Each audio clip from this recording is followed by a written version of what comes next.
YouTube. Yeah, let's do it.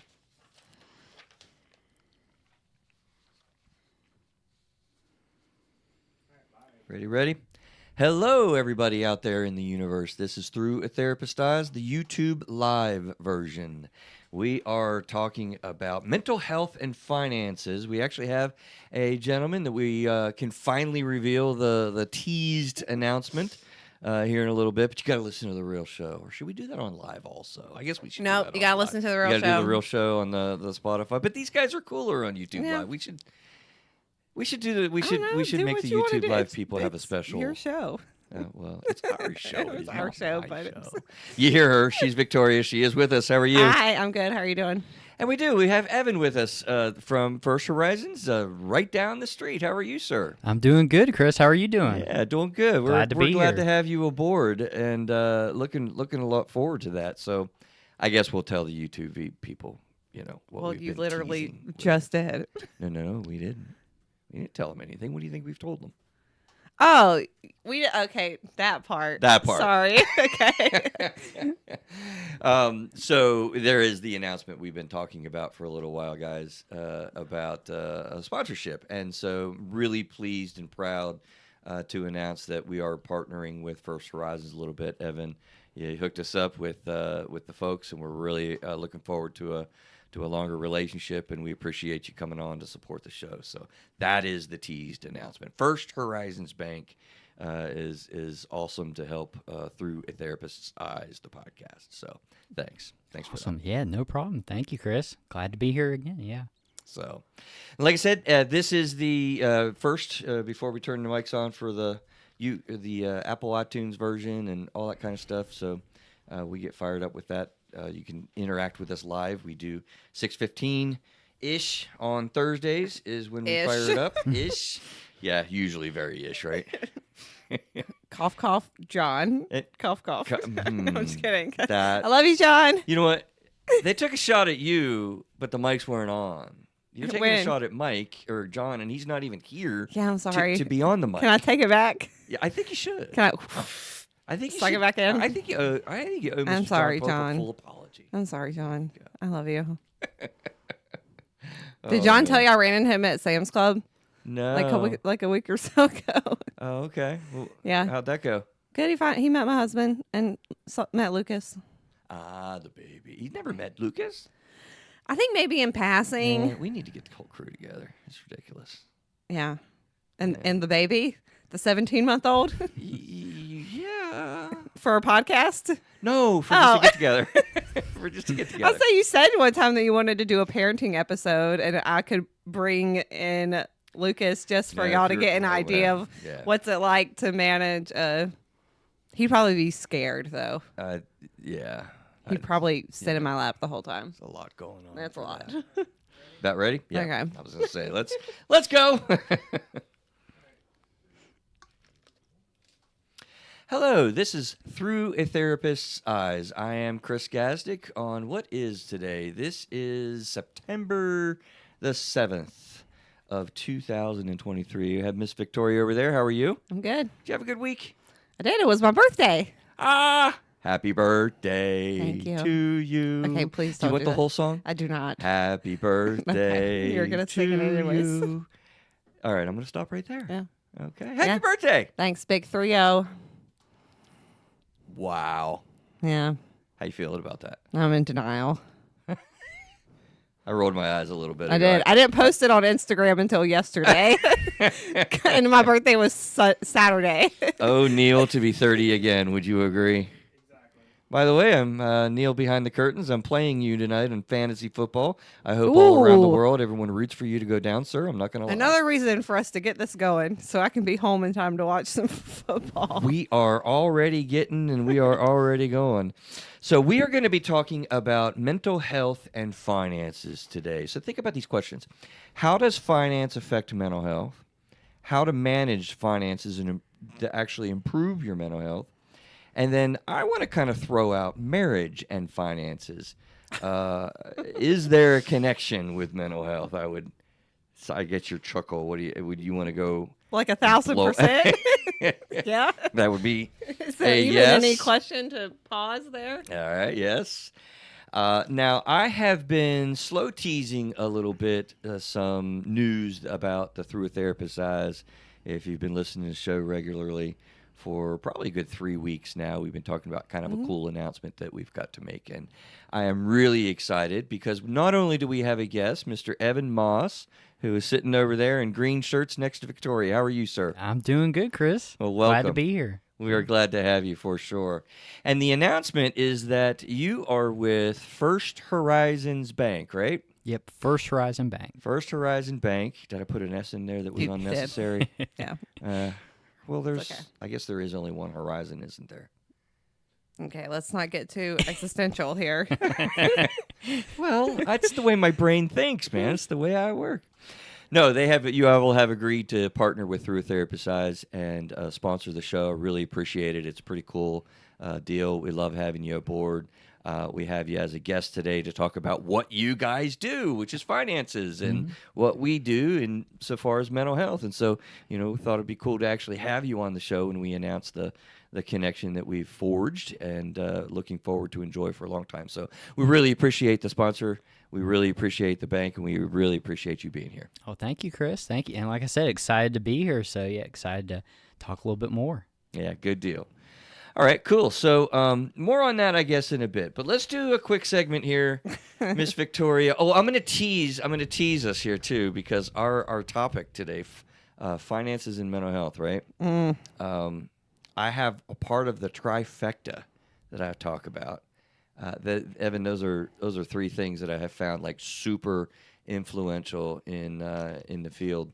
One is emotion-focused therapy is a model that I use for close attachments and marriage.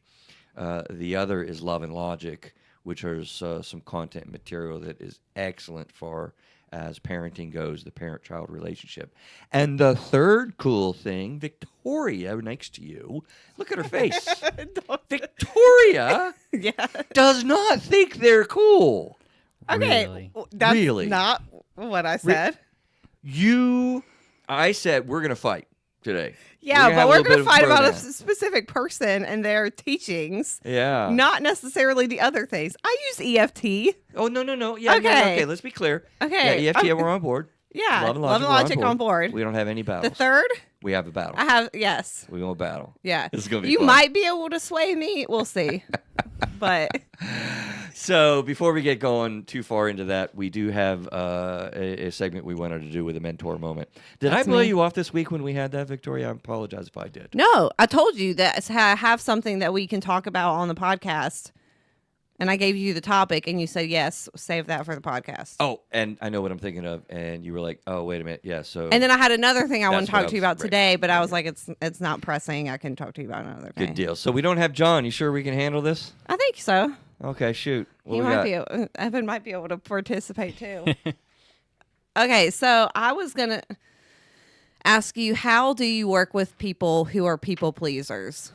Like, what do you do to work with them to not be a people pleaser? Does that make sense? Oh wow. Or is this too heavy? Do we need to wait for John to come back one day? Yeah, I might need John's depth on that one. Okay, I have another one if you want to Oh my gosh, slow down. No, my Okay. brain's tired. Evan, what is people pleasing? Do you know what he means by that? People pleasing. Right? Yeah, like to be a people It's a pleaser. buzzword, To- in Please people, maybe. I mean, Yeah. that's the Basically, best It's basically where you want to make everybody happy. Like where you try to do, sometimes you put everybody else first, is saying no to yourself in order to please someone else or things like that. Yeah, have you heard the people talk about being a people pleaser? Mm-hmm. Yeah, it's kind of I love the way our culture like picks up, buzzwords and things from in the mental health field, and then you hear them kind of thrown around, which is cool because sometimes it really gets used right, but sometimes from a therapist perspective, like through our eyes, it's hysterical because the words and terms and phrases and stuff are used kind of, I don't know, how would you say it, Victoria? Just like way off? Inappropriately? Way off? Like there was a time when people used to use the word trigger for Oh, everything. everything And I'm triggers just, me and I was triggers. like, that's not a trigger. That's not, you're not. So using- seriously, getting down to that, Yeah. I think it might be something to be cool to bring up when we got more time with John because I would Okay. be curious what he has to say also. But my initial feeling there really is, as with a lot of phrases that we got Right. that have to do with our behavior, I don't really worry too much about what's the behavior as far as what's that behavior saying, right? Okay. Like the behavioralist in me, I guess, right? All behavior has a purpose. So when you're doing this behavior, whether it's codependency with an alcoholic or whether it's taking care and overparenting your child, or it's even like if you look at family relationships, you've Right. got the dog owner who is just crazy about their dog, right? Like, well, so what is going on with the underneath, the foundation of the behavior? What supports that? So. Yeah, because I just get a lot of people that come in and they know that they're people pleasers. It's but something then, I hear it a long time. But then too. Yeah. they're like, how do I make it stop? How do I not be a people pleaser? Yeah. I mean, I have my own ways of working when I just asked to get your insight on what you do or what I could be doing differently. But Yeah, I really feel like it's what's supporting it. It isn't a particular strategy or response or clinical choice. It's Not a really magical like answer. it's really a detailed component of like what's really going on for you, because people pleasing is so broad. It is. It's so broad. It is. Okay. So yeah, we'll kick into that. We'll maybe revisit with it John. later. So check this out. Mr. Evan Moss, you got some cool things going on, I guess, right? He is the banking center manager at First Horizons in a cool little town called Mount Holly, where we sit. Now, for those of you around the world, Mount Holly is outskirts of the city of Charlotte, so it's the Charlotte metro area. He's a proud graduate of the University of South Carolina. Victoria, I don't know if we can... Is that okay? I don't know. Who won the game the other night? Not South Carolina. Well, I'm a Tar Heel fan through marriage, so Who did they lose to? South Carolina? North Carolina. Yeah, they Battle played of it- they Carolina. played Oh, the was Duke. that this last Yeah. week? they Yeah. played No. they played on my birthday. Yes, Mhm. the Duke's Mayo Mayo. Bowl or Yep. whatever, and it was at Bank of America Yep. Stadium. I thought Duke just beat Clemson Not the other day. Duke, Carolina. You just Duke did beat said Clemson. Clemson. And then North Carolina North beat Carolina South beat Carolina. South Carolina. I did not even know that game Yeah. happened. Wow. But I guess we'll allow it. And a secondary education before deciding to pursue a career in banking. He studied history. Prior to becoming the banking city manager, I should say center manager, right? He held a variety of positions over almost 5 years tenure with First Horizon. Evan has also a passion for customer service, friendly literacy, wanna try that financial again? Thank literacy. you. What did I say? Friendly. Friendly. He's friendly. Or That's that too, friendly. yes. Too, Right? Leadership and helping residents and businesses owners across the country, I should say, county. No, really, I met you not too long ago. It was immediately clear that you care about what you do. You're passionate about what you do. And once again, I just appreciate you guys coming on board. But I appreciate you being here today. So, again, welcome. Yeah. Well, thank you again. Thanks again for having me, and thanks for the fantastic opening. Yeah. It makes me seem like, oh yeah, this guy's important. I know, right? Every time you hear like your history read or whatever, if I'm on a show or a podcast or something, and they like go through it, and I'm like, oh my god, this is so weird. That's not even me. Like, I don't know what that is. So, what do you think generally about finances and financial health and how it relates to mental health? When I'll ask you this way, like when I proposed the idea, I thought it was a cool idea. I think right off the get go, finances and mental health, I know, are very linked. I'm just curious what buzzed through your head when you heard, "Hey, that'd be cool to do a show on this together." How did you pull that together in your mind? Well, since starting at First Horizon, since being in banking, I mean, that is a big part of my job is to help people. That's essentially what I'm passionate about, very passionate about my job and take pride in it. So it makes you feel good when you can help someone, because we help people, different ways, but I can help them on the banking perspective. So to help, to have someone come to me and say, hey, you helped me out with this is, changed my whole financial outlook, or just taught me something I didn't know. The financial literacy piece, very passionate about that, and First Horizon is very passionate about that as well. And also relationship banking, meaning having a relationship with you and your exactly you and your banker, and just getting to know each other, and having the moments where you can talk to your banker and say, well, let's go over this. What would you? Because we get to there's the good and bad things about, I guess the larger banks and how they go more digital, because sometimes you don't have that relationship with your banker or your banker manager. And a lot of people I'll say, well, when was the last time you talked to your banker? And 5 years ago. Exactly. Yeah, when they opened the account, or even maybe not even that. So, that's kind of the thing I'm very passionate about, is kind of having that relationship with my clients, so that they know me, and I can talk to them, and we can talk together, and recommend based off of that. So I mean, just helping people is the passion that keeps you going to work. Right. Is to be able to say, yeah, I helped someone today, or I was able to who knows, give someone some insight into something, or tell them more about the options that we have at the bank, and then who knows, that could be a snowball effect, and they could get to their financial goals easier. Retirement, buying a car, buying a house, saving for college. All these everyone has these plans and these things, and if I can help them and do whatever I can in the bank's parameter, I love to do that. So on a scale of 1 to 10, 10 being high and 1 being, not connected much at all, how much have you really thought mental health functioning, mental health wellness is tied to, financial health and financial wellness and financial services such as you do? Is that much thought of as a joined concept? I'll let you answer that, Chris, in the regard, but I would say, I mean, everyone has to deal with financial, whatever it may be, financial wellness, financial literacy. I mean, the life, we have, you're always going to have,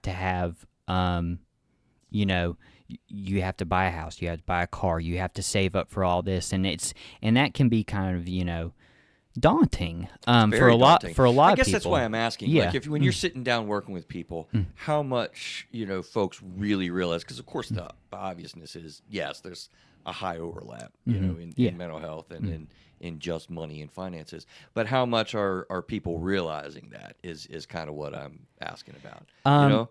Yeah, I mean, I would say people. It's kind of like this. Yeah. My buddy Adrian works in computer work, right? Mm-hmm. He's an IT specialist that does computer support, and so he came on and we talked about computer anxiety, technology anxiety. Mm-hmm. It was really a cool conversation. It was very early on, Victoria. We should have him back. Actually, probably. Can I sit on that episode too? Because I need.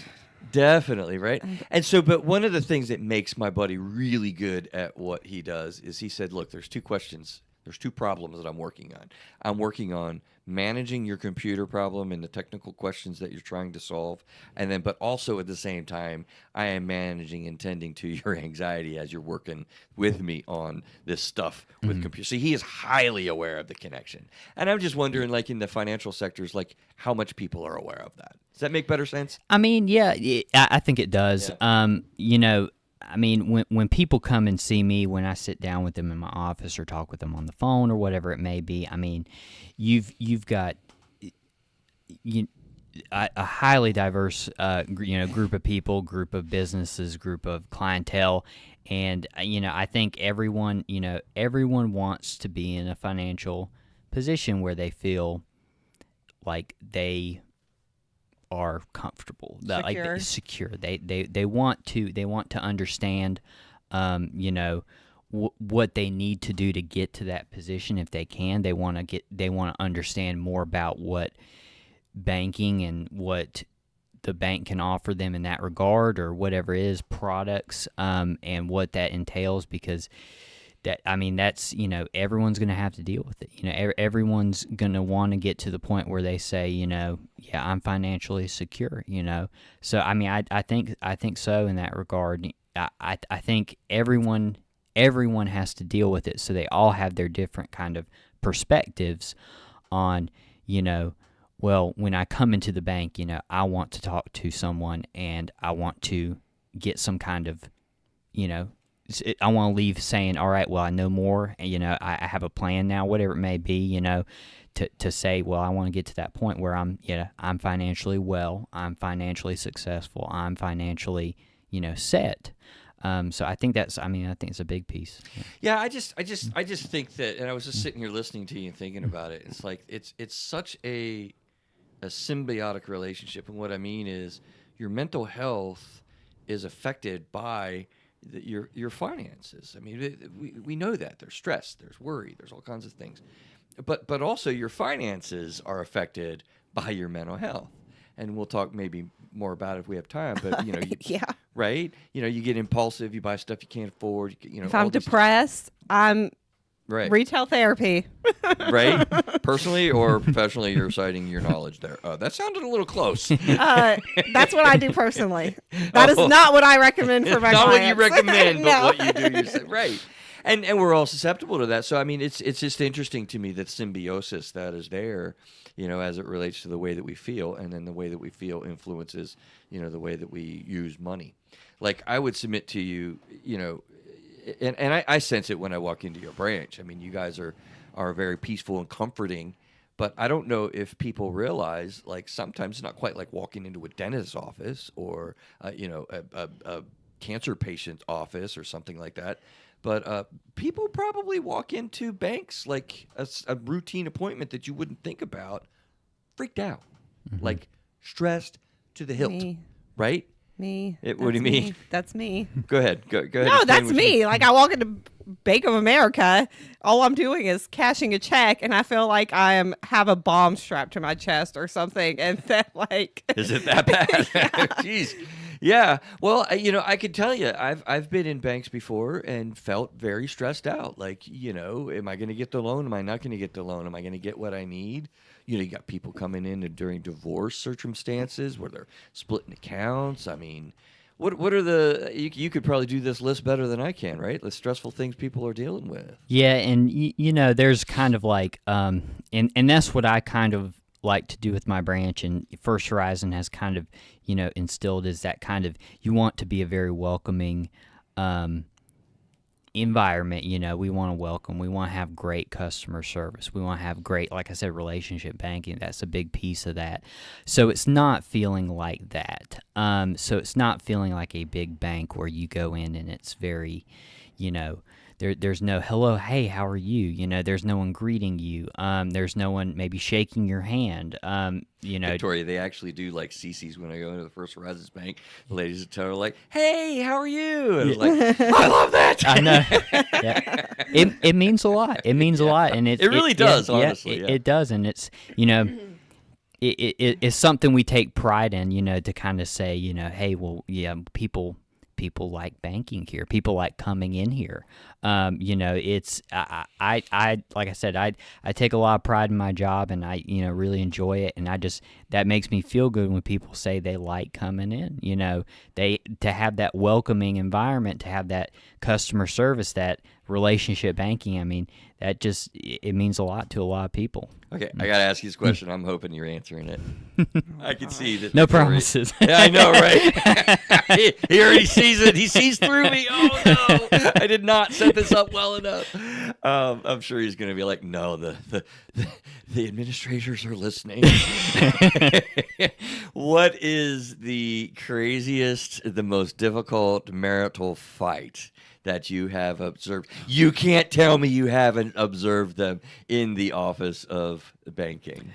What are you willing to share? The only thing I'll say about that is the administrators are listening, Victoria. Dang it! Is it is retail banking, so you do get a lot of everything, because retail is in the word. So you get a lot of interesting things, I would say. But He's like being I said, political, Victoria. See, I'm imagining like the home wrecker comes in and is like demanding money out of like the husband's account that she's been sleeping with behind the wife's back. You know the stuff has hit the fan, right? And part of the reason why I'm asking that, we're having fun with it, but really, when we talk about marriage component here in a little bit, we know that finances are, if not they are one of the top, 3 or 5, stress points in a marriage. I mean, that's just, I don't think there's much doubt or question about that. So, you really do want people that are compassionate bankers, that are willing to meet with you, that are willing to kind of be kind and compassionate while you're dealing with. I mean, these are really people are freaking out in your office, Evan. Mm-hmm. Well, I mean, the big piece of that, and this is what I teach my employees as well, is the empathy piece. Yes. To put yourself, there may be situations, but it does give you a lot of kind of it gives you a great perspective when you approach it very empathetic. And then, like I said, the relationship piece, to have great customer service, and then to just to sometimes just kind of be empathetic in those situations, because you never know what someone is dealing with, but sometimes it's good to put yourself, and that's also as a branch manager, as a leader, how I try to lead my employees in that, with each other is to the empathy piece, because I do think that once you approach it from an empathetic standpoint, any situation it gives you a lot better perspective, and it makes it a lot better. So I really do. I take empathy a lot into consideration when I'm doing a lot of things, whether it be with clients, whether it be with my employees, whether it be with whatever it is, because I'm passionate about it. So yeah, I really appreciate that, and the mentality that it takes to work with people. I mean,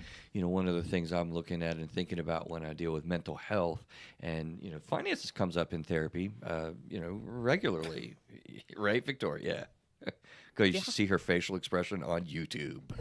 What did I just say wrong? No, you said it right. I mean, if it's not in every conversation, a lot. Basically, A lot, particularly in couples counseling. But the level of powerlessness is where I'm getting to. yeah. Right. I was just listening to you talk about empathy and being compassionate in that way with people that you're working with is so important, because of the powerlessness that somebody is feeling when it comes to their experience emotionally with money. So it's a good combination. Somebody that's feeling disempowered, powerless, meeting with somebody who's talking with them through a problem, who's empathetic. Like that's almost it's awesome that you teach that at your banks. Mm. Yeah. I like I said, I love it, and it's and that's again the reason a lot of people appreciate that relationship banking that we have, where we have that, people can call me, people can come in, it's not and it at least at our location, I try not to get too much in the appointments, because someone may come in and just need to talk about something. Some banks maybe have that appointment only, you can only come in for appointment. Well, I don't necessarily like to, sometimes may need an appointment if it is, certain situations, but I do like people to come in, anything if they need, they can come and talk to me, or talk to my banker, or even one of the tellers, just that kind of piece of it, definitely. Victoria, I think he absolutely successfully got out of answering the question about your marriage. Did you see how he's done this, man? That's impressive. It's very, very good. Very good. Impressive. Oh my gosh! I'm just giving you a hard time. So, what do we want to go with now? And hit. I think before we get into the mid break, I wanted to cover the idea of, as well, along with the idea of powerlessness. We're setting up all part of what we deal with in understanding the stress and the connection between mental health and finances. And then in the second half, we want to talk about what I think is the best solution out there in the way of finances. Miss Victoria, who's happening to be coughing, literally doesn't seem to agree. So I did I say on the show or did I say on YouTube that we're going to fight? I think I forgot to say that. No, in the I front think end. I don't know. I think you Yeah. said it in the recording, but We'll get there. We'll get there. Got to hold on. it might not be all the things. Some of the things. All right, so we were talking about some of the things that we work to manage, mental health. But to get I think a really important last piece about what happens with people's stress. Gosh, can you imagine, Evan, how much shame and guilt people feel sometimes when they're coming in to work on a banking issue? Have you ever thought of shame and guilt on the part of a particular bank patron? Does that sound crazy? No, it doesn't sound crazy. I mean, I guess like, I mean, you can have all sorts of emotions like we were talking about. Some people get stressed walking in. They don't know. I think a lot of the things that come about is because it's the unknown. Maybe they don't know about this issue, whether it be credit. They don't know a lot about credit, or they don't know a lot about debt, or they don't know even maybe the first things about different types of accounts. And that, I think that kind of like, they may come in there with that, well, I don't know, so therefore I'm, I don't comfortable. and not comfortable with it. Well, and therefore yeah. I'm feeling the guilt and shame and Right. Something's wrong with me because I should know. right. I'm doing something Right, that. inappropriate that I haven't taught my kids, or I'll tell you a personal story. I mean, I went into a bank actually not too long ago. It was for a business interaction, and I wanted to consolidate some of the startup costs and some of the different things I had going on at the time, and couldn't get a loan, Evan. Straight up failed. Straight up told, nope, you don't have enough, whatever, you don't have enough this, you don't have enough that, the income to debt ratio, which I think is stupid. I will never forget, like, as a new business owner, as a person that was trying to build something up and do something, it was like, dang gum, you mean tell me I can't even get, a simple basic loan for some consolidation stuff that I needed at the time. And I tell you, it was humbling. It was humbling. And I don't know that I felt guilty per se, but I felt very frustrated. And, your head can sag sometimes, right? And that's a tough thing to deal with. It's humiliating in some respects to people. Can you even imagine how somebody would feel? Have you ever processed a bankruptcy with somebody? Like that'd be right. It's a horrible. No, it's more of a legal event than it is a bank event. But I mean, it's a horrible experience that people have with that. I mean, I've had people that have gone literally from riches to rags, and just struggle. I mean, it's just, are we getting the idea that this is so closely ingrained with how we feel and what we're experiencing in mental health? Right? Yeah. I almost wonder if having a therapist in a bank office would be beneficial. Wow. Embedding therapy with banks. We have a lot to talk about, Evan. Shall we return with an idea? Interesting, Victoria. I mean, I'm not sure like the financial payout would be enough beneficial wise, but maybe someone that gives a couple, or at least someone that someone could contact virtually or sit in on maybe like a meet. I don't know. Well, I just EAP, feel honestly, like, EAPs yeah, do that, that- to some extent. To help facilitate. well, yeah, and I mean, processes okay, if that you I'm go in, if yeah. I'm meeting with Evan and I'm trying to get a loan for a house or something, and I get denied, and now my family is homeless, like I'm gonna need to process through that emotionally. And so I don't know. Does Am First I- Horizon have any therapy services in the branch system, Evan? It's okay to say no. No. I won't be offended. Okay. But I can imagine that they should. They could. They're seriously. We embed now into hospital systems, and, Right. and therapy is beginning to be Medical kinda offices. thought of, and we have all kinds of needs. I mean, honestly, trauma. occurs in banks with robberies and stuff. Like, that is real. Actually, it occurs to me just to ask you, I mean, have you gotten any training or just First Horizon? I want to put an S on there, man. There has to be an S. One horizon. There is one horizon. Well, isn't there more than multiple horizons? I feel like there's one there and then one behind you. Does it have to be? Anyway. Yeah, but they don't happen at the same time. Neil's showing me the cup that says First Horizon. Which, by the way, I had a gift for you. It hasn't come yet, man. I'm so frustrated with that. I'm upset with myself.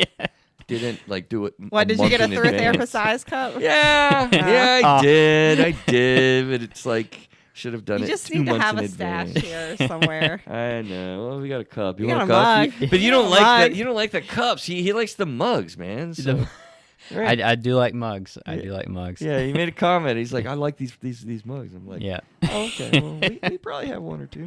All right, now I've lost my train of thought. Sorry, it just took me away with Horizon. You were asking if they had any training on trauma or reenactment. Yeah, the different things or that. are you talking about like if they have any training on robberies or Yeah, like just the APs. trauma Would they have specifically? EAPs that do stuff? I'm just curious how much prepared in the mental health realm for employees is the consciousness there. Luckily, I've never been involved in that. Good. So can't really speak to as what's kind of set up in that regard because, like I said, luckily, very thankful I've never been in a situation like that. But I do know, I mean, it's a scary thing. It's a very scary thing if there's something like that would happen. But yeah, like I said, since I've never really been involved in a scenario like that, I guess I can't speak to what, but I mean, I would assume that's a very, very serious thing to go through. Well, I'm sure that you have employee assistance programs that go in, and I'm just wondering about the consciousness, how much you're aware of thinking about those types of things and running scenarios or being with preparedness and that type of thing. I would 'Cause there's a assume lot that there. there's probably. I mean, Awareness. when I worked at Old Navy, I was and I was a cashier. I was constantly thinking about, okay, like Right, what that's would I'm I saying. Right, if right. if someone were to walk in here with a gun right now, like what would I do? How close am I to the button? Like who's here? What do I mean, I'm constantly thinking about that. And that just might be because I'm a woman and we always have to think about things like that. But yeah. I would assume that you're always kind of like have your You guard just have kind to, of up I guess, just be and be prepared. aware. Yeah. And just be prepared, aware, and stuff like that. But like I said, very, very lucky. I've never had to go through that. Yeah, But that's good. just kind of being aware and conscious of it. But have you gone through the experience of having a major marital fight in your office during finances? He's going to get you to answer this question either off air or on air at some point. I cannot. I'm just kidding. Is that an off air answer? Evidently, Yeah. Evan says yeah. Wink, wink. It hint, is an hint. off-air answer, Chris. Listen, at about the halfway point here, let's take a minute for our sponsor, and they're here. One of them, anyway. So, give us a little plug. How can people connect with First Horizons? How can they connect with you, your branch, what Mount Holly is? Let people know what they can do for that. Yeah. And what you offer. Mm-hmm. So First Horizon Bank, you can stop by your local First Horizon branch. You can go on the First Horizon website. It's www.firsthorizon.com. You can come visit any of the local branches in your area, take a look and see if there's one near you. But glad to sponsor the podcast. What's the offer? Is there an offer? Is there an offer? An No. offer for what do you mean? for like? What, people People get that like go to the 20% bank. off of their Yeah. banking account or something? Yeah. Great. Jeez, man, kidding. she's working angles over here. a great bank. That's Like, hey, that's the hey, offer. that Yeah. is a great offer. Do they have a phone number, seriously, in the local area? I know we go around the world, so they can maybe call Mount Holly, and you can have business from, Tibet. But, what would be the local you can, number for people? I would say the website, one of the 1-800 numbers on there. Any of those are 24/7. So FirstHorizons.com. First Horizon. I did that on purpose this time, guys. All right, let's go on in talking a little bit more about the realities of the stress factor. And then we'll get to one of the trifectas that I think is an awesome experience in how to manage which comes into financial health and literacy for finances, the Dave Ramsey's program. So, Financial Peace University. So I'm very curious about what both of you will think about that, particularly you, Victoria. Yeah. So stress. Like, how stressful can finances be? You ever hear Keeping Up with the Joneses? I've heard the term. Yeah. Yeah, I don't know what that goodness. means. You seriously don't? Yeah, I don't know what that Oh, means. Victoria, Is really? it because I'm a millennial? Oh, wow. Okay. I'm going to let the other millennial in the room answer that question. I'm out millennial. Isn't it? So, I think the term means like keeping up with appearances, kind of. Absolutely. Okay. Okay. So, yeah. Right. Absolutely. So where does the reference come from? Like, who? Neil's going to have to Google that. That's a really Okay. super curious question. Where does the reference "Keep Up with the Joneses" come from? I got to get Neil's an answer on from it. him. He is on Anyways, it, but he we'll doesn't continue. have a microphone ready. So this is a big part of finances. I think one of the biggest parts that creates major stress. And honestly, nowadays in the social media realm that we all live, and just what would be the word I'm trying for? Get saturated with. I mean, we don't live and thrive in social media. We live in, should we say die emotionally. I mean, yeah. Yeah, so I mean, you see people and what they're doing online, and you feel like you're supposed to be doing as well as them online, and it's impossible. Like, keeping up with the Joneses, I feel like is yes, you're right. It's the Honestly, expression you that could says keep up with the rich You could say people. keeping up with the Kardashians, almost in a sense, because yes, well, what you're talking about is essentially what they do. They present this lifestyle that seems almost obtainable to your average Joe person, and in reality, it's not. It isn't. It absolutely isn't. I mean, but yet, you see people on vacation and you feel like you're supposed to be, on vacation. You see people, Neil, I got you. Don't worry about it. They see people, doing awesome things with their kids and getting great grades. And it's not realistic. I got you, Neil. What is happening right now? He's fighting me. He didn't want me to give him the mic, and now he's going to put his own mic Stubborn. Yeah, A but bunch it's of easier for me stubborn just to people in this plus- room. in. I thought you were going to go stubborn men. Oh, there, no, I'm Victoria. stubborn too. Okay, good. I don't know about you, Evan. Are you stubborn? A little bit sometimes, I guess. Where does Keep Up with the Joneses come from, Neil? So there was actually a comic strip in 1913 called Keeping Up with the Joneses, and it was actually referencing there was a family in New York that was last name the Joneses, and so No that's kind kidding. of the idea. There's actually a lot more to it, which I was surprised about, and yeah, there's actually a whole thing. A whole behind Whole story of background the to it. The Interesting. Joneses are real. Who knew? Not fake people. Right. That's awesome. Thank you, Neil. From 1932, you said?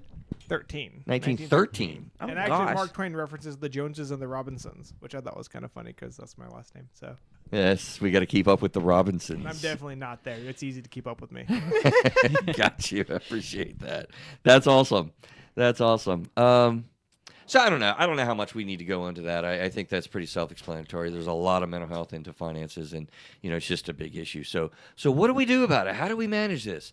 Evan, from a banking perspective, you talk about how you're dealing with empathy. You talk about how you're really kind of understanding people are coming to you with problems and trying to to help them manage these things that are going on in their lives through financial services and products and stuff. I mean, when you talk about financial literacy, I think I heard you talking to John about schools and what you do with kids and programs or teachings. Like, what types of things do you do to help people feel calmer about their finances and their financial learning? Well, and that's kind of like the having the one-on-ones with them, talking to them, going in depth, asking, questions that help me to understand what their goals are, what their concerns are, what maybe they are, maybe they're not thinking of at the time, and they're like, well, yeah, like maybe they're thinking of buying a house, and they're just like, well, I never thought it'd be a reality. Well, let's see if we can get you there. Let's see if we can help you out. Budgeting's a big piece. Ooh, big word. getting into. We have a lot of technologies and stuff with us that help with that because that's With a big budgeting? yeah, as far as with our online banking and stuff, that can help with that because that's a big piece because you can make $1 million a year, but you may not be good at budgeting. And, Let me tell you know, something. I have worked with many a wealthy person. Honestly, like listen out there, therapy people, like I think there's so much envy, which is another factor we hadn't talked about yet today, right, with finances, but keeping up with the Joneses a little bit. But envy, there's so much envy out there about folks that we perceive are wealthy. Generally, when I think I can say this honestly, anecdotally, my experience, generally, when I have a person oftentimes in therapy that have a strong, robust financial earning power, their stress about money is far greater. Through the roof. Right? So do you experience that as well, Victoria? Yeah. Right? Well, I mean, and plus you hear all kinds of stories about professional athletes 100%. Good point. make quote unquote millions of dollars a year, and then they have a career-ending injury or they retire and they're, living paycheck to paycheck. Like they don't have any money because they didn't learn how to budget. They didn't save. They didn't do all the things when they were making millions of dollars. And now that they're not, they're little SOL. Absolutely. My pastor had a guy that's a friend of his and local sports lore. He was part of, and I'm going to screw the numbers up. It was probably like part of the 20% club. Mm-hmm. And that is 20% of people that were ex-NFL players were not broke. Right. It was something like that. That leaves 80% that struggle financially. when they make even minimum salaries of $300,000 in a pay year. It's unbelievable. So yeah, people that are wealthy are more stressed out about money. Usually, I think it's a true statement. That doesn't sound crazy to you, Evan? Everyone can benefit from knowing how to budget. Right. It doesn't matter how much money you have, and it's the financial literacy piece and just understanding all of that can help you budget better, help you save better, help you, reach your financial goals better. So, I mean, yeah, budgeting's for everyone. It's not just for, the people who are, in kind of like a position where they have to, I mean, you've got to budget across the board, if you want to reach whatever goals you have, because it doesn't matter if you're, really, really, like a wealthy, whatever it may be, person, like you still probably have goals and you still want to meet those, but budgeting is not for just a certain subset group of people. It's for everyone, and it's going to and it benefits everyone if you know how to budget. So this is a perfect segue, actually. No, we're running short on time. Go quick. Yeah, it almost sounds like you're talking about like a consumer math class. Basically, because I would have loved to have that. How to apply for a loan, how to that's financial, financial how to, literacy to do that and have that in school. Like to me, that is way more important than the freaking whatever theorem thing there is out. Theorem. Yeah, Pythagorean theorem. Yeah. Like geometry is great, algebra is great, but I literally do basic math in my everyday life. I would have much rather have had a math class that taught me skills. How to write it. Well, I do know how to write a checkbook or in a checkbook, but like how to manage money, how to apply for a loan, how to do this, how to do that, and then because you think about college, like I had no idea what I was doing. That must drive you nuts, Evan, that stuff's not in a school program. It is sometimes some schools are able to provide a consumer type math class, but it's not in core curriculum. So you have to have school has to be willing to pay a teacher to teach it. Interesting. It's just it's financial literacy is so important. Like, not even in teens and adolescents, but like in everyone. I mean, it's financial literacy. I mean, that's fundamental. It is, and it's just to get people to like I was telling you a little bit before, Chris. Like, I mean, to get someone who comes into my office and who's asking questions, and if I can have them leave knowing more about just banking in general or Oh, wow. finances Yeah. in general. I mean, That's awesome. that just makes me feel good because then it's like, well, You've this, done a good service. yeah, then I've given them information that, that they will use. Honestly, change their lives. It could.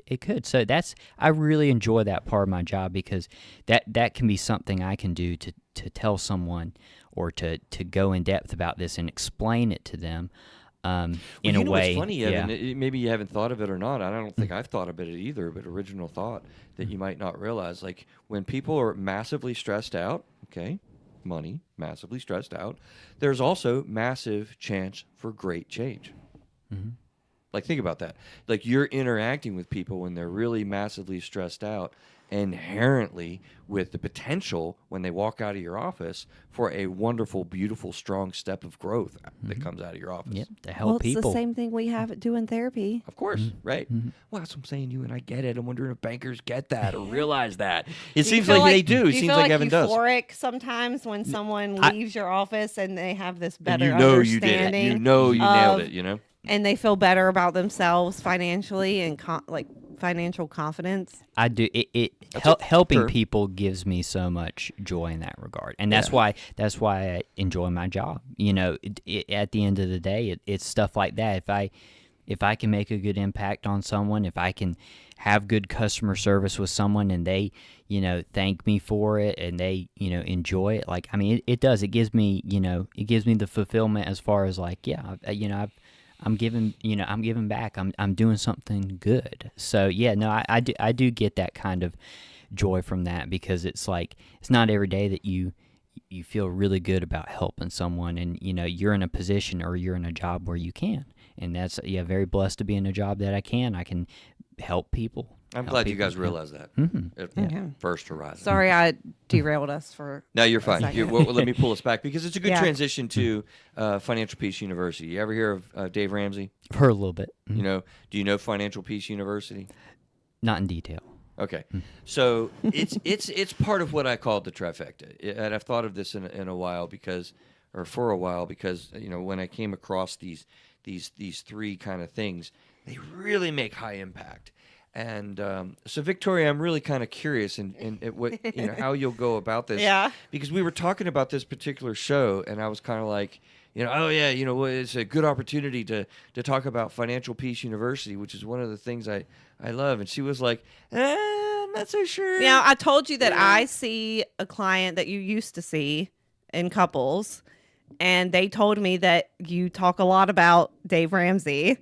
And I told them that I don't necessarily agree with all of his teachings.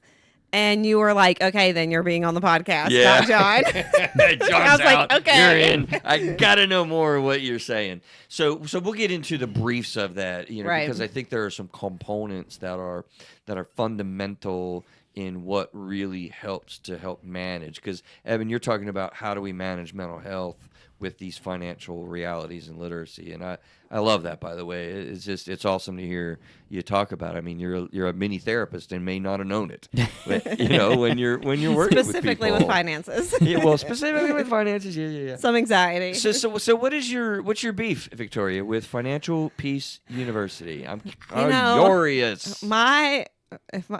Help me if my parents ever listen to this episode. My parents have shoved Dave Ramsey down my throat for many years. Oh, Telling me just that they'll pay for my husband and I to do it and whatnot. And although technically I'm kind of in a similar situation as Evan, I don't quite know everything about his teachings. I just Okay. know like the gist of some of the things.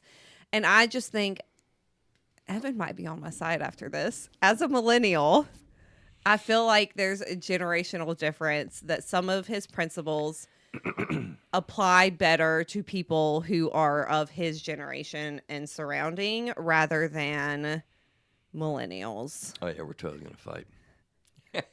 we're And totally gonna battle. You get into this, I don't want to get too specific yet, but Neil's looking at me like I'm crazy too. I just, and maybe it's my personal lifestyle that I don't think some of Well, these in things fairness, are. what I'm hearing you say too, though, is you don't really know the meats of what's. Yeah, in I know the gist of like the $1,000 thing, the budgeting things, like saying no to certain things, that kind of stuff. Like I know gist of that, but I don't know his teachings of like how he wants you to implement it. So maybe if I did know how he wants you to implement it, I might be like, okay, that's doable. But just from the surface, it doesn't quite seem doable on all aspects for a millennial, especially a young millennial like me. You're a millennial too, right? 'Cause Yes. yeah. Especially a young millennial like me, I just don't. Yeah, it's okay. So that's fascinating. Does it give you pause that I've given you an explanation now rather than No. It's what's funny is I think that if we have time, which we don't have we need to do a time. whole show on Dave's Probably. stuff. I think because there's a lot of really good answers in the emotional realm Okay. with Financial Peace University. Mm-hmm. Like, I don't know if you would agree with me. You seem to know of some of the material that he talks about, and if I may ask just directly, have you ever gone to any one of the the groups and or read any of the books or seen much of the No. content? Yeah. Well, it's really basic. It's basically very fundamental financial literacy. So all the things you were just talking about. Mm-hmm. Basically, figure out how to use a budget. But the emotional piece behind what he gets people to think about is how do we deal with the underlying mental health factors, Victoria? Because he landed, and I have a burning question to ask him live someday. Because Okay. he landed right on top of what Mr. John Gottman identified with marriages and emotion-focused therapy. Okay. Okay? We know abandonment tends to Engulfment, pursue. yeah. We know engulfment tends to withdraw. We've talked about it on the show many Yeah, times. many times. So in Dave Ramsey's program, he's got the nerd and the free spirit. Okay. Right. Can I guess? And this is the way Okay, that it operates. the free spirit is are you saying one associates with the other? Absolutely. Okay. I think is the nerd the engulfment and the free spirit. No, it's opposite. Oh, it's opposite. Because Dang it. because what he talks about in the program that you go through the classes, Yeah. there's one person that tends to just be, oh, hands off, you do whatever you want. We're kind of cool. We'll just buy things as we need, and I don't want to have to talk about it and discuss it and budget and meet with you and talk, right? And that's the engulfment. And then there's the nerd who's like, oh, no, we have to have a budget. We have to talk about the specifics. Let's have discussions. Let's connect. Let's talk. Let's engage. Let's go at it. Right? No, because I am the free spirit and I am the abandonment person in my relationship. Well, and my husband is the nerd and he is the engulfment. Really? Yes. So you guys are interestingly intertwined in some of those regards and how it goes in opposites. I mean, I've never studied it, Victoria. I haven't been to TJ Maxx in over a month, and I feel like I'm going through withdrawal. Oh, wow. Retail therapy. Well, I haven't studied it, like I started to say. This is my assertion. Okay, so that this it is goes your own naturally. interpretation of it. Okay. Correct. Let me back up. I should have made that really clear. Dave does have the nerd and the free Yes, spirit. that is him. That's his. Your association with engulfment and abandonment is your own interpretation. Correct. But I find that being It pretty lines up. very, very, very Of lined course, up. I would be the anomaly. Yes, as you would be. But there's the other big thing, I guess, since I'm on it, that I'll rave about is fundamentally what you hear day in and day out with people that run those programs, those groups, because that's what it is, a small group setting. Oftentimes churches take it on and people begin to expound on doing a Financial Peace University. It's about 8 weeks that you go to, like sessions, and there's a lot of video sessions from Dave talking to you. That's the way that it works. But you hear people that are done with the class or even just experiencing the class and are like, wow, I can have a conversation with my spouse about finances. Like, we can sit down, create a budget together, manage that budget together, and are empowered to make informed decisions about where our money goes, as opposed to being just completely unaware of where your budgetary money goes. Do you know where most of your household budget goes? Yes. Where would you say? Like bills, No, that stuff. not even close. You have any guess, Evan? What would you guess? A family's budget. Do you have any kids yet?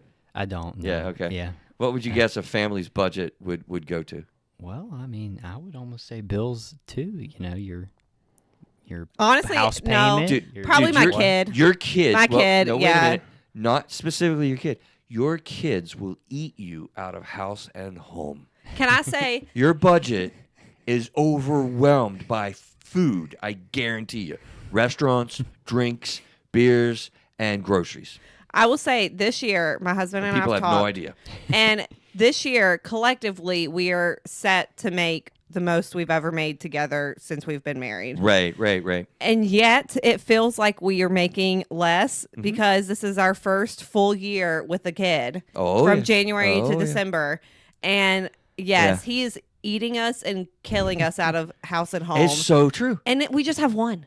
Right. And a dog and a cat, Right, which right. count kind of as children too, Yeah, no, because they they're a don't. lot. Yeah. They have to eat. You could say that now that you have a kid. Yeah. You can't say that though, yeah, Evan. I can't say that. But I mean, I say like, and it's so funny because we feel like we're making the most we've ever made combined this year, and yet we feel like we're struggling most months because. And we figured it out that it's our kid. God love him, but it absolutely is true, Victoria. And the thing about Financial Peace University is it absolutely facilitates the emotional process of dealing with a budget together.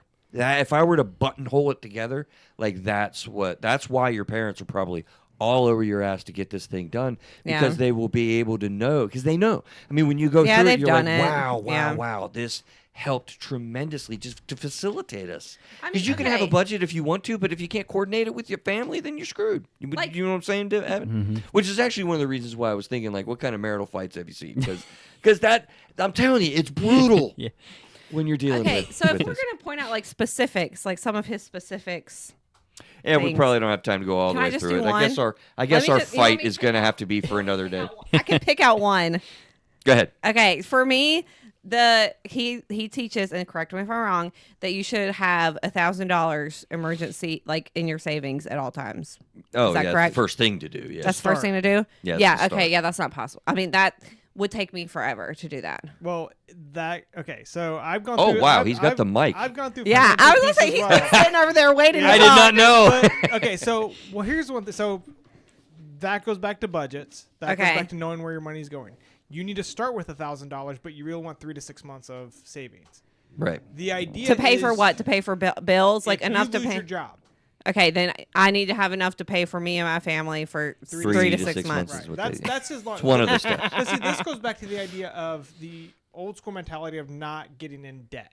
That's Yeah. different. That's a big shift for millennials saying, I'm gonna go get credit cards or refinance my house. So that's the hard part of the millennials. Yeah. But what I would like to say, and I want Evan to chime in at the end here because we're running out of time.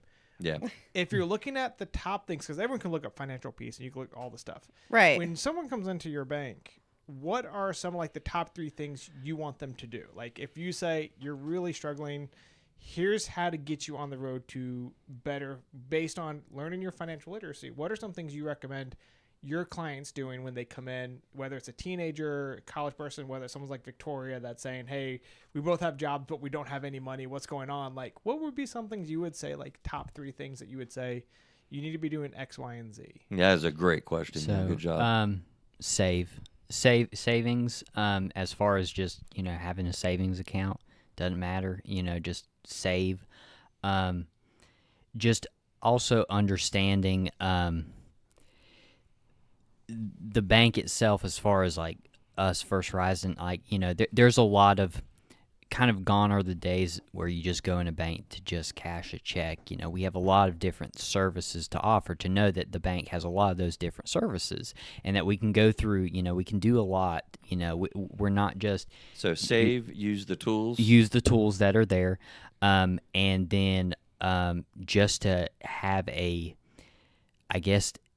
honest conversation about what your goals are. what's your outlook? Where do you see yourself in 5 to 10 years? I love that. What's a good thing that you're saying, well, I want to achieve this?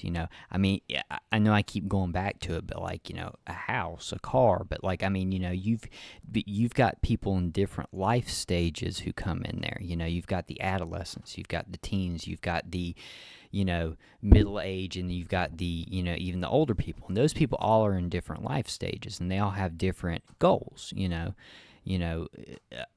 A teenager's not going to be thinking challenges about, too. Exactly, a teenager's not going to be really thinking about retirement. Unless my he's kid unless actually he's has a retirement They account. need to. unless they really. need to. I know. Yep. That's But- what I've learned. You need to You know, start early. And then, on the flip side, maybe in someone in an older life stage may not be really thinking about doing a big home purchase unless they're like moving or something. But you want to kind of be like, all right, well, where are are we you at? Where are we going? Where are you trying to go? Because then I can help you. I can say, all right, well then let's see what we can do. Is there something I could talk to you more about it? Then I can kind of recommend based off of that. But yeah, just say, save. Know the tools that the banks has, and if all it takes is coming in and asking your banker and just saying, hey, what tools do you guys offer for this? Because I'm sure if you're banking somewhere and you have online banking and you have something, there's plenty of things in there that people just don't even look at, that are on there, or that you go into your bank and there's a branch manager, there's a banker, there's a teller, there's someone who can just maybe talk to you, and then just have a good, honest conversation about what are my goals, and how do I prioritize those? What's the big thing? Am I really working towards that house? Am I really working towards debt consolidation? Whatever it may be, and then say, all right, well, what's the outlook looking like for my 5-10 year, whatever it may be, and then just having a plan. So Well, it's awesome, and a budget is a plan, I might say. Of course, by the way, yeah. When you have No a budget doubt. and you're working through finances on a monthly basis, you're executing your plan. You actually have a plan, because we'll have a longer show about financial peace. Looking and forward Dave to Ramsey it. stuff. Really, I think you will. I think you Yeah. will, because there's a lot more that you probably agree Don't with know. than, Yeah, than what probably. you realize. Or Because I it's probably already do. because it's really about emotions and management with emotions, and So basically, knowledge is power, It- is what that's Evan where is I'm saying. getting at. Oh, sorry, I That's jumped what the I'm gun. getting at. It's empowering. Like, I'm gonna tell you, we spent a whole segment in the beginning talking about the stress, the shame, the helplessness, the fear. We didn't even mention the word fear, but we did in a way. The envy. These are hard emotions that you feel out of control with. And so when you're doing these things and you're talking to people, Evan, you're empowering them. And I think that's when you do a really good job helping somebody. You feel that. I heard you say that several times today, because it does feel good to help someone gain influence over their own behavior with money. It's awesome sure. to see that turnaround. And that's really what the Ramsey stuff, I think, helps with. Well, and we see that in session. I do, at least. Exactly. When someone comes in Yeah. and something has happened, they've been able to gain control over their finances. It's almost just like they emulate just a light, like you can tell by their presence, like they just feel better about themselves.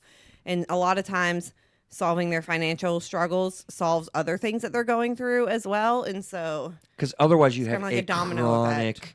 stress. Yeah. You really do. So, yeah, we need to wrap up, I think, Yeah. today here. Evan, is there anything else that we've missed? Anything that you're thinking of that, we should have really landed on this that really helps people, or, that type of a thing? No, I think you've hit all the points pretty much, Chris.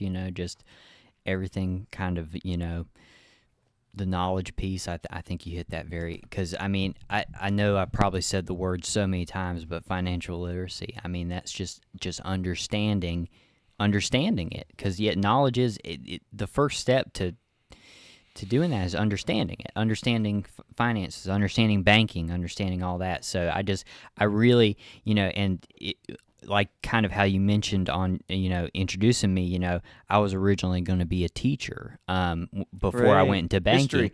Yeah, exactly. And one of the reasons I really wanted to do that initially was, I like teaching. I like telling people, as far as how that stuff goes, So to have that knowledge, to understand more about finances, more about financial literacy, more about banking, and then just, I think that's a great first step. So.